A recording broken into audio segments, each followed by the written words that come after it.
London to New York, a route that 2 years ago cost you $480 round trip. Today, try $1,500, and that's if you can even find a seat. In the last 30 days alone, 14,250 flights have been canceled globally. That's a 340% spike compared to March 2026. 2.1 million people, with hotels booked, with meetings scheduled, with family waiting, have had their summer plans shredded. 2026 was supposed to be the golden year, the travel is back year.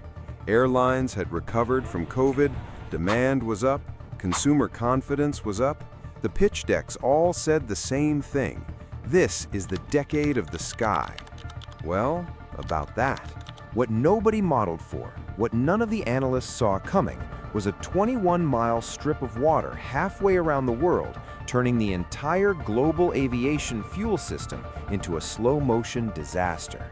And right now, we're sitting 6 weeks away from European airlines running dry. So the question isn't whether your summer flight is going to cost more. It will. The real question is this a temporary shock, or are we watching the permanent end of affordable air travel? Stick with me, because by the end of this, you'll understand exactly why Lufthansa is cutting 20,000 flights, why some airlines are completely fine, and what this means for the price of everything, including the electronics in your pocket and the medicine in your cabinet. The era of the $50 flight is dying, and most people are going to be caught off guard by what comes next. If you want to stay ahead of the structural shifts in the global economy, join the Fiscal Frame community. Hit subscribe to become a stakeholder in our next investigation, because in this market, the only thing more expensive than fuel is being uninformed. Let's go to the map. This is the Strait of Hormuz, 21 miles wide at its narrowest point, sandwiched between Iran and the Arabian Peninsula. And for decades, it has been the single most important waterway in the global energy system, quietly funneling between 25 and 35% of the world's jet fuel supply to Europe, Asia, and beyond. Since late February 2026, it has been effectively closed. The conflict in Iran didn't just disrupt oil supply, it froze the specific refineries that produce aviation-grade kerosene, the highly refined fuel that jet engines require. Not crude oil, not diesel, kerosene. And here's what most people miss. Even if you have crude oil available, you can't just pour it in a 747. The refining infrastructure that converts it into jet fuel, offline, damaged, inaccessible. On April 16th, the International Energy Agency issued what they called a Code Red, warning that Europe has approximately 6 weeks of jet fuel inventory remaining. 6 weeks. Now, most travelers think airlines just buy fuel, like you pull into a pump and swipe a card. Adorable.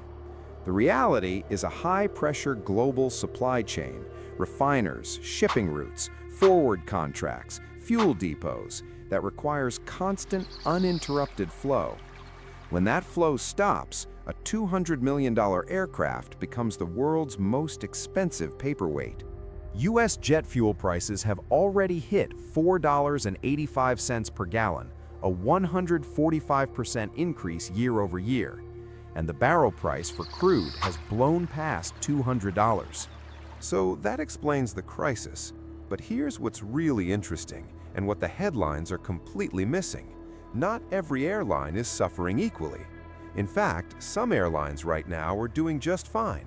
And the reason why is one of the most fascinating business strategy stories of the decade. Stay with me, because this is where it gets really interesting. What I'm about to explain is the single biggest reason why some airlines are canceling thousands of flights while others are quietly expanding routes. It's called fuel hedging. And it's essentially the difference between a casino gambler and a chess grandmaster. Here's how it works. Airlines know that fuel is their biggest operating cost, typically 20 to 30% of total expenses. So smart airlines go to the financial markets and lock in a price for future fuel purchases. You agree today to buy a set amount of jet fuel at a fixed price, say $75 per barrel, for delivery 6, 12, even 18 months from now. If prices spike, you are protected. You pay $75 while your competitor pays $200. Now meet our two characters.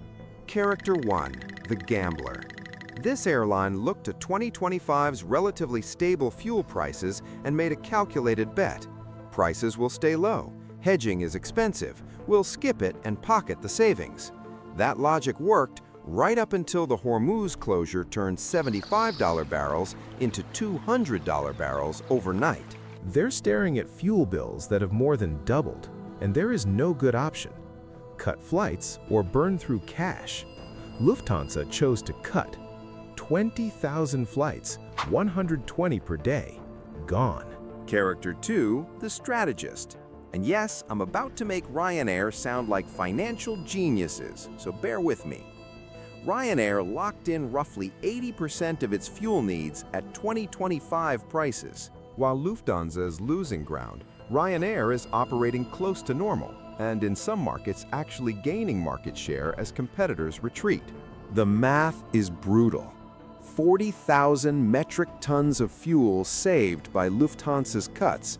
That's the entire rationale, not passenger experience, not brand loyalty. 40,000 tons. The global aviation industry is projected to lose $5.2 billion in Q2 2026 alone. The airlines that hedged aren't immune, but they're watching from the sidelines while the unhedged carriers bleed out. In 2026, the best airline isn't the one with the best planes or the best lounges. It's the one with the best accountants. Full stop. But here's what Lufthansa's cuts actually do to the system, because it's not just about empty seats, it's about something much bigger that almost nobody is talking about. Lufthansa isn't randomly slashing flights. There's a surgical logic to it, and it has consequences that ripple far beyond missed holidays. Here's what they're doing.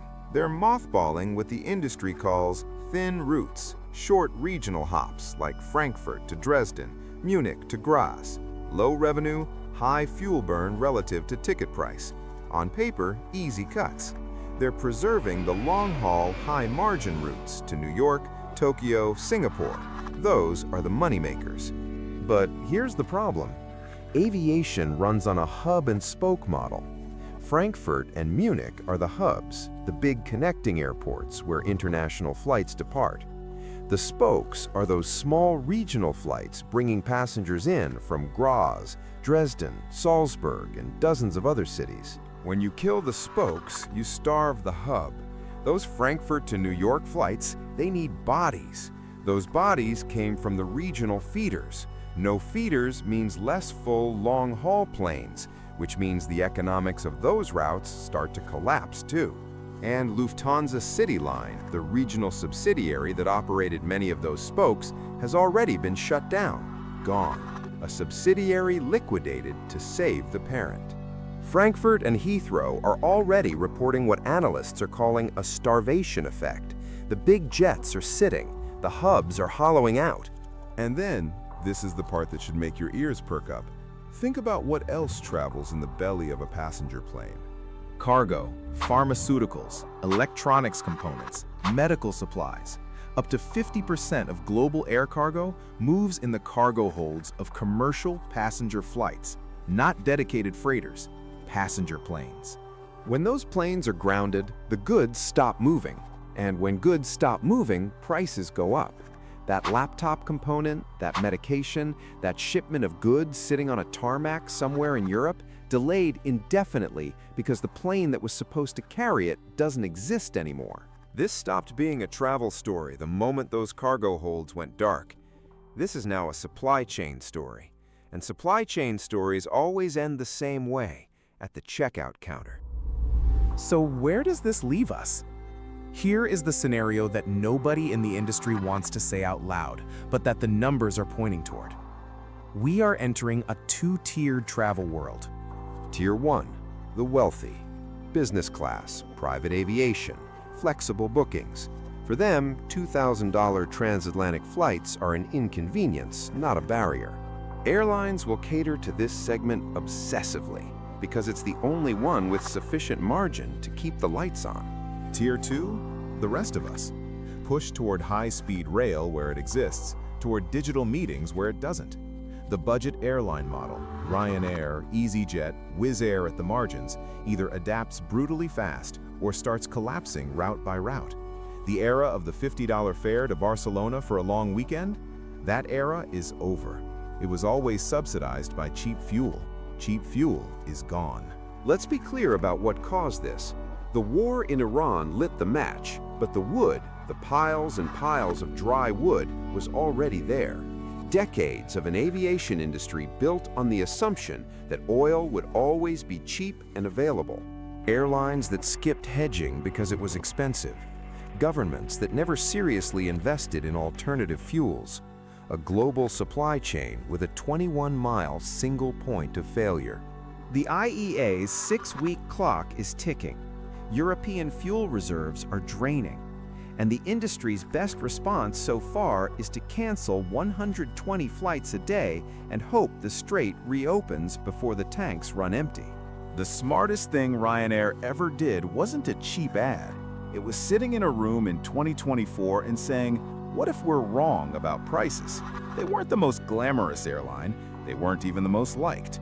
But they built in resilience. And right now, resilience is the only currency that matters. The war started the fire. The airlines handed it the wood. So I want to hear from you.